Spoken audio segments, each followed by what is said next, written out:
ตั้งแต่วันที่เราได้เป็นเพื่อนกันจากเด็กวันนั้นเนิ่นนานผ่านมาแค่ไหนในความรู้สึกจารึกในห้องหัวใจไม่เคยหวั่นไหวรักษาไว้ด้วยมิตรไมตรี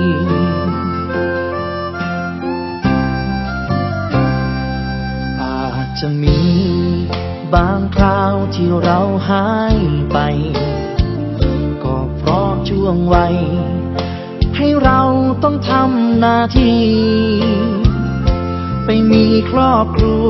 มีการงานไปตามวิธี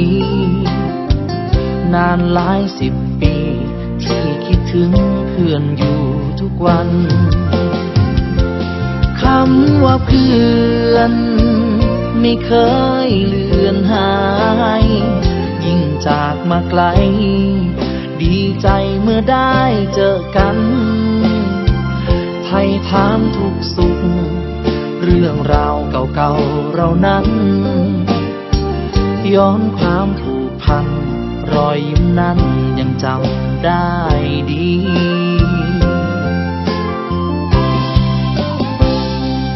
มิตรภาพ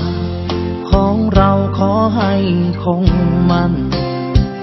ห่วงใยต่อกันสายสัมพันธ์นั้นยังเต็มที่วันนี้เพื่อนเราอายุมากขึ้นทุกปีนับจากวันนี้สัญญากันไม่มีวันลืม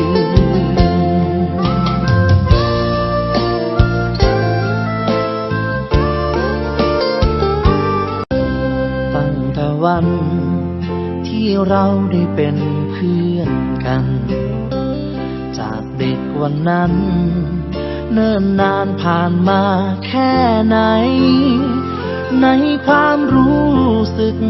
จารึกในห้องหัวใจไม่เคยหวั่นไหวรักษาไว้ด้วยมิตรไมตรี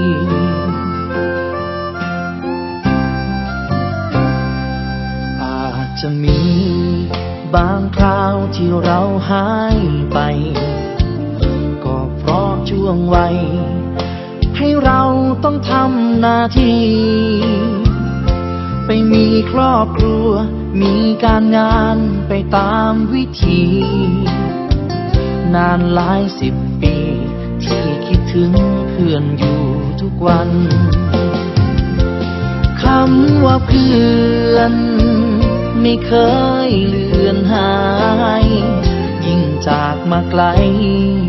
ดีใจเมื่อได้เจอกันไถ่ถามทุกสุขเรื่องราวเก่าๆเรานั้นย้อนความผูกพันรอยยิ้มนั้นยังจำได้ดี